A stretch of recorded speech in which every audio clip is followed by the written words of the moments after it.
When we try to do something right, brethren, this is called acting. If you would like to improve faster, if you want to be resilient, if you want to actually improve in a way that's more useful to you and to her, I strongly recommend in your journal, in your notebook, write the word reflect. Above that, put what you did wrong or right, or what you tried to get right at the top of the page. I tried to listen to my wife for 30 minutes without getting overwhelmed, but I got overwhelmed anyway. So reflect on it. There are 3 things that you want to put in your reflection. What did I do right? Remember, you're trying to approach this the best you can. This should be very much like film review for an athlete. What did I do right? What did I do wrong? And one of the most important ones, what technique did my opponent use that I wasn't ready for? If you ask yourself these questions and you can't figure out the answers based on your own self-observation, what would you do if you actually wanted to improve? My daughter made a mistake when she entered the high school level of dance. She asked me to go to the gym with her, and she was working on her solos, and she asked me for feedback on her dance. Do you understand that I am not qualified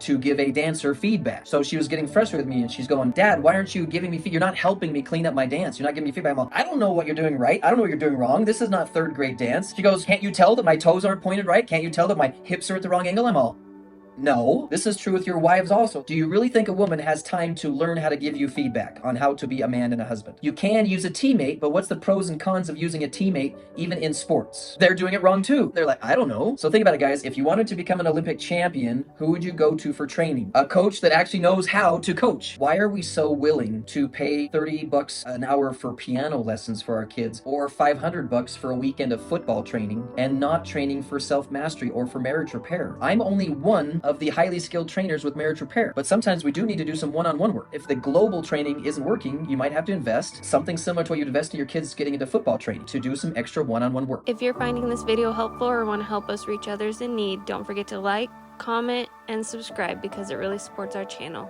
Thank you.